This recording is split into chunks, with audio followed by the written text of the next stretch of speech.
Watu 7 wakiwemo watoto 3 wamefariki dunia baada ya ndege isiyo na rubani yani drone kuanguka kwenye ufukwe wenye watalii wengi kusini mwa Urusi, kwa mujibu wa mamlaka za eneo hilo. Kwa mujibu wa picha zilizosambaa mitandaoni na kuthibitishwa na BBC, drone hiyo ilionekana ikielekea kwa kasi kwenye eneo la miamba kabla ya kuanguka na kulipuka kwa moto mkubwa kwenye ufukwe uliokuwa umejaa watalii, huku baadhi yao wakiwa ndani ya maji na wengine wakiwa ufukweni. Gavana wa eneo la Krasnodar, Veniamin Kondratyev, amesema watu 40 walijeruhiwa katika tukio hilo, huku 17 wakipelekwa hospitalini kwa matibabu.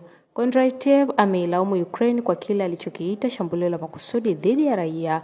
Hata hivyo, Ukraine haijatoa tamko kuhusu tukio hilo. Katika vita vinavyoendelea, pande zote mbili zimekuwa zikikanusha kulenga raia kwa makusudi. Bado haijafahamika wazi drone hiyo ilikuwa imelenga nini. Baadhi ya channel za Telegram za Ukraine zimedai kuwa ilianguka baada ya mfumo wa vita vya kielektroniki kuvuruga mawasiliano yake, huku mashuhuda walionukuliwa na vyombo vya habari vya Urusi wakisema walisikia milio ya risasi kabla ya mlipuko, jambo linaloashiria kuwa huenda mifumo ya ulinzi wa anga ilijaribu kuiangusha. Tukio hilo limetokea karibu na kijiji cha Arhip-Ospovka katika pwani ya Bahari Nyeusi, eneo maarufu kwa utalii nchini Urusi. Baadhi ya watalii walisema hawakusikia ving'ora vya tahadhari kabla ya mlipuko huo, huku wengine wakieleza kuwa walijificha kutumia vitu vya mapumziko vilivyokuwa ufukweni ili kujinusuru.